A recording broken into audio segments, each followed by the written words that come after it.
और इस वक्त की बड़ी खबर आपको बता दें, इजराइल और हमास के बीच जब युद्ध विराम हुआ तो ऐसा लगा कि खतरा टल गया है, लेकिन ऐसा नहीं है।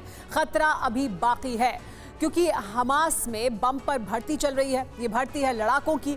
खबर यह है कि युद्ध विराम के बाद हमास में भर्तियां और तेज हो गई हैं। उधर ईरान और अमेरिका को सीधी चुनौती दे रहा है और उसके लिए ईरान बड़ी तैयारी में जुट गया है। ईरान समंदर में वॉर ड्रिल कर दुनिया को अपनी ताकत दिखा रहा है। इसी पूरी खबर से जुड़ी इस वक्त की जो बड़ी खबर है आपको वो बता दें। इजराइल के लिए कम नहीं हुआ है खतरा, ये जानकारी मिल रही है। हमास में चल रही है बम पर भर्ती। हमास में नए लड़ाकों की भर्ती चल रही है। हमास में 10 से 15 हजार नए लड़ाकों की भर्ती हुई है। गाजा में हमास के लड़ाकों का भारी जमावड़ा देखने को मिल रहा है। तो हमास में भर्ती होने का सिलसिला नहीं थमा है। इजराइल का दावा यह था कि वो हमास को पूरी तरह से खत्म कर देगा, लेकिन हमास में जितने लोग मारे गए हैं उससे ज्यादा भर्तियां हो रही हैं।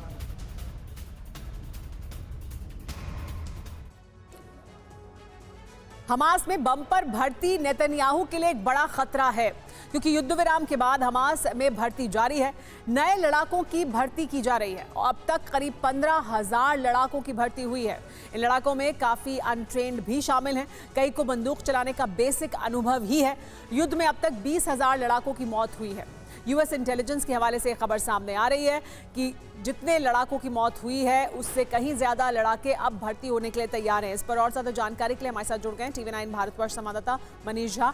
मनीष, यही एक बड़ी चुनौती हमेशा से रही है इजराइल और फिलिस्तीन के बीच जो युद्ध चल रहा है, हमास और इजराइल के बीच जो युद्ध चल रहा है, कि लड़ाकों की कमी नहीं है हमास को। उसमें जितने लोग मारे जाते हैं उससे कहीं ज्यादा लोग शामिल हो जाते हैं। ये कितना बड़ा खतरा है युद्ध विराम के लिए और इजराइल के उस उद्देश्य के लिए जिसमें उसका कहना था कि वो पूरी तरह से हमास का खात्मा करेगा?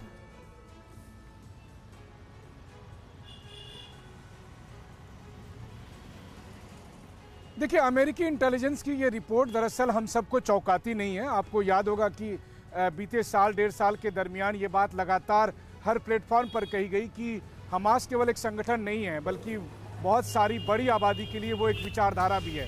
7 अक्टूबर 2023 को इजराइल में हुए हमास के हमले और उसमें नरसंहार के बावजूद हमास के प्रति पूरी दुनिया में एक अलग किस्म की सहानुभूति रही, एक अलग किस्म का समर्थन रहा और जिसको लेकर बहुत सारे सवाल हुए।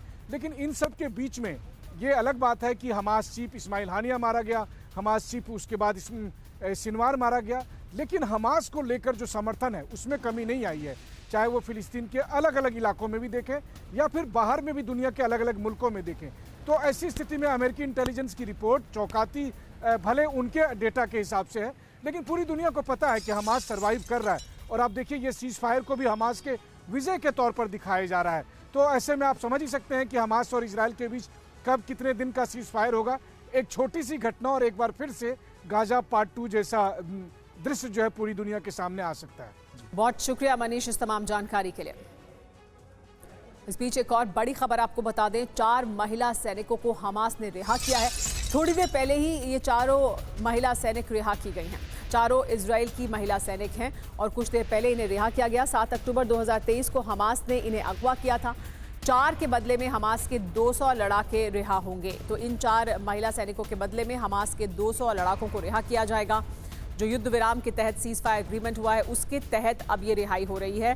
7 अक्टूबर 2023 को हमास ने इन्हें अगवा किया था। देखिए, ये तस्वीरें हम आपको दिखा रहे हैं। 7 अक्टूबर 2023 से ये हमास के ही कब्जे में थी लड़कियां और अब इन्हें रिहा किया जा रहा है। ये चारों रिहा होंगी तो इनके बदले में हमास के 200 लड़ाकों को इजराइल रिहा करेगा।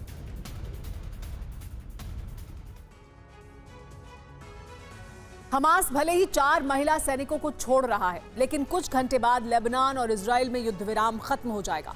तब लेबनान में फिर से भीषण युद्ध शुरू हो सकता है क्योंकि हिजबुल्लाह को सीरिया रूट से हथियार मिल रहे हैं और बेंयामिन नेतन्याहू ने आदेश दिया है कि जब तक एक भी हिजबुल्लाह लड़ाका जिंदा है तब तक लेबनान से सेना नहीं हटेगी। हो सकता है बेंयामिन का ये आदेश लेबनान को गाजा न बना दे।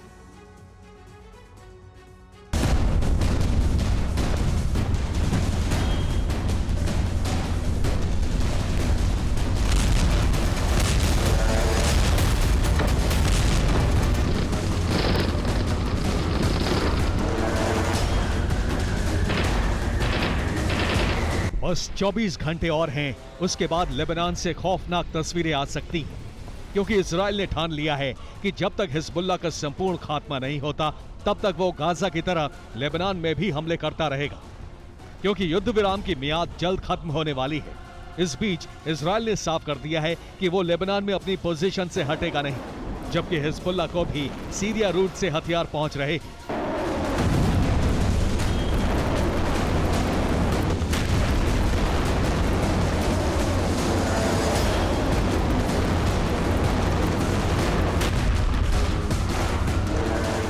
इस बीच हिजबुल्लाह चीफ नईम कासिम ने दावा किया है कि इजराइल ने सीज फायर के बीच ही हिजबुल्लाह ठिकानों पर हमले किए हैं। एक वीडियो भी जारी किया है। ये वही वीडियो है जिसमें दक्षिणी लेबनान में मिसाइल स्ट्राइक की गई।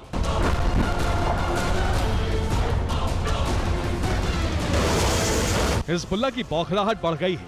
उसने तय किया है कि युद्ध विराम खत्म होने का इंतजार नहीं करेगा, बल्कि वो इजराइल पर कभी भी हमला कर सकता है। हिजबुल्लाह ने धमकी दी है, हम किसी भी सूरत में इजराइल द्वारा युद्ध विराम का उल्लंघन स्वीकार नहीं करेंगे। अगर आगे भी इसी तरह हमला किया जाएगा तो हम उसका जवाब जरूर देंगे।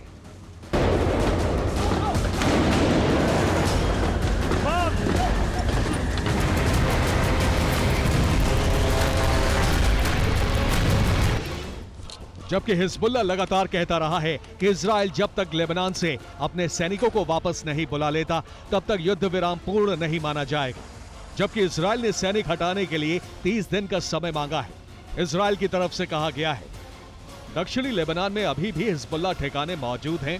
सर्च ऑपरेशन में हमें हथियार मिल रहे हैं। जब तक पूरी तरह से ठिकाने नष्ट नहीं हो जाते तब तक इजराइल सर्च ऑपरेशन करता रहेगा।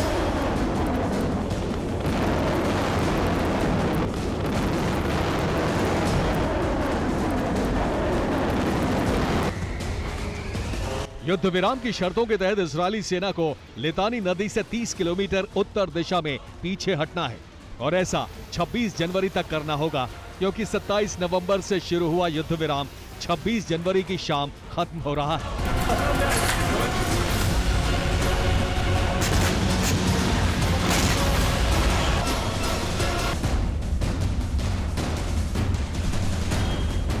लेकिन जो परिस्थितियां हैं उससे नहीं लगता कि इजरायली सेना लितानी से पीछे हटेगी, क्योंकि यूएन के पर्यवेक्षक टीम ने भी ऐसी ही रिपोर्ट दी है। ऐसे में इस बात का खतरा मंडरा रहा है कि युद्ध विराम खत्म होते ही फिर से युद्ध का मोर्चा एक्टिव ना हो जाए। ऐसा हुआ तो लेबनान को गाजा बनते देर नहीं लगेगी।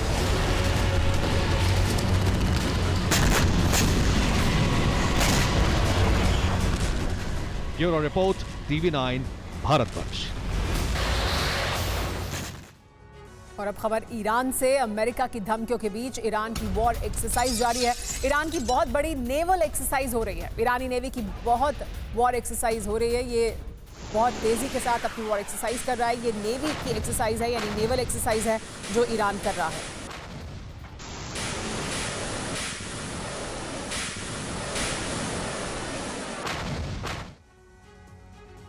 फारस की खाड़ी में बड़ा युद्धाभ्यास हो रहा है। इस वक्त की बड़ी जानकारी है कि ईरान ने दुनिया को अपनी ताकत दिखाई है। फारस की खाड़ी में देखिए किस तरह से युद्धाभ्यास के दौरान ईरान ने दुनिया को अपनी ताकत दिखाई है।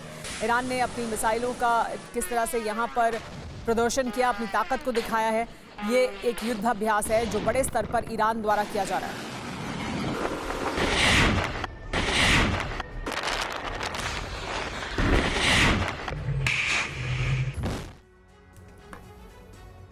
एक और बड़ी खबर, वॉर एक्सरसाइज में कई हथियार शामिल हैं।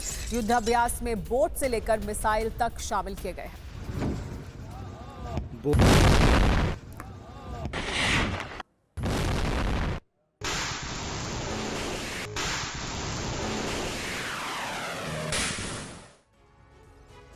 एक और बड़ी खबर है कि समंदर में कामिकाज़ी यूएसवी का सफल टेस्ट किया गया है। बोट ब्लास्ट कर कामिकाज़ी यूएसवी का टेस्ट किया गया। ईरान में निर्मित है कामिकाज़ी यूएसवी जिसका टेस्ट किया गया है। और देखिए किस तरह से ये टेस्ट हुआ है। बोट ब्लास्ट कर कामिकाज़ी यूएसवी का टेस्ट किया गया। ईरान में ही निर्मित है कामिकाज़ी यूएसवी।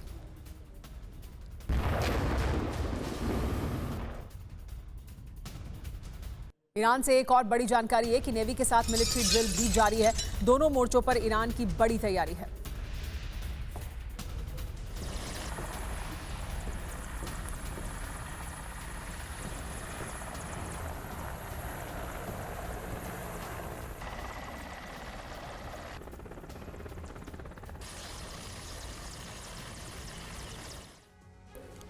खबर क्या है वो जान लीजिए। ईरानी नेवी की बहुत बड़ी वॉर ड्रिल हो रही है। फारस की खाड़ी में युद्धाभ्यास किया जा रहा है। IRGC के नेतृत्व में ये बड़ा युद्धाभ्यास हो रहा है। इस युद्धाभ्यास में छोटे बड़े हथियार सभी शामिल हैं। युद्धपोत से लेकर मिसाइल तक इसमें शामिल किया गया है। ड्रिल में कामिकाजी USV का टेस्ट किया गया है। दरअसल इस पूरी एक्सरसाइज का मकसद क्या है वो जानिए। दुश्मनों को अपनी ताकत दिखाना इसका सबसे बड़ा और अहम मकसद है। दुश्मनों को संदेश देना कि हम तैयार हैं, ये सबसे बड़ा संदेश है ईरान का। ईरान के निशाने पर लेकिन कौन है? इस एक्सरसाइज के जरिए वो किसको निशाने पर लेना चाहता है? वो है अमेरिका और इजराइल। और ईरान किसी भी सूरत में अपनी ताकत को कम कर दिखाने की कोशिश नहीं कर रहा, पूरी ताकत के साथ इस युद्धाभ्यास को कर रहा है। लेकिन वहीं दूसरी तरफ अमेरिका में सत्ता परिवर्तन के बाद बारूदी मोर्चे पर बदलने वाले समीकरण पर दुनिया की नजर है। हैरानी की बात लेकिन यह है कि परिवर्तन सिर्फ सुपर पावर की सत्ता में नहीं हुआ है, बल्कि सत्ता के केंद्र बने ट्रंप में भी हुआ है। उनकी नीतियों में बदलाव हुआ है और उनकी आक्रामकता में भी बदलाव हुआ है, जिसकी जानकारी यह है कि मिडिल ईस्ट के मोर्चे पर उनका रुख बदला है। जहां अदावत के केंद्र ईरान को लेकर ट्रंप एक अलग ही रणनीति पर चल रहे हैं। अब क्या है ये रणनीति और क्या है समीकरण में बदलाव, देखिए इस रिपोर्ट में।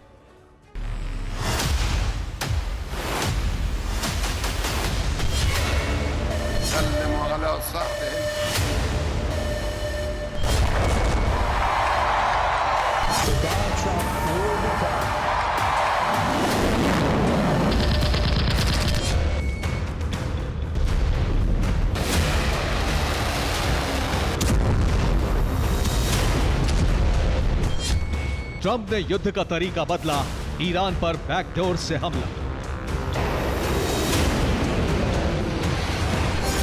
युद्ध संकट से जूझ रहे इजराइल पर 1 अक्टूबर 2024 की रात ईरान ने घातक हमले किए थे।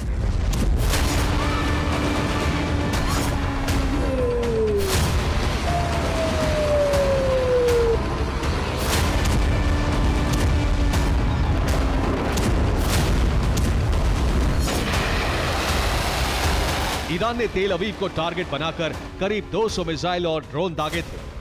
ये ईरान इजराइल की अदावत का वक्त था जब मिडिल ईस्ट में जंग के विस्तार की कल्पना ने आकार ले लिया था।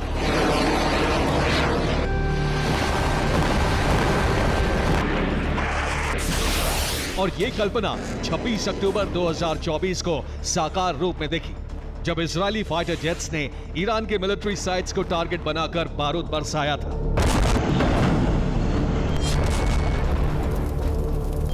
लेकिन उस समय जंग की ज्वाला इसलिए नहीं भड़क सकी क्योंकि अमेरिका की सत्ता में बाइडेन थे, जो अलग अलग मोर्चे पर जारी युद्ध की वजह से दबाव में थे।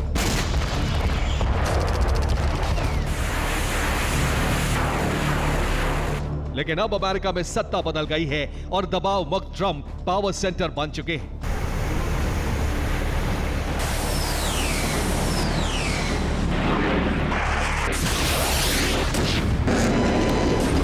इसलिए एक बार फिर ईरान के न्यूक्लियर पावर बनने के मंसूबों ने तेहरान को ट्रंप के टारगेट पर खड़ा कर दिया है। लेकिन ईरान से अमेरिका की अदावत में जो आक्रामकता महसूस होनी चाहिए वो हो नहीं रही है। आखिर ऐसा क्यों?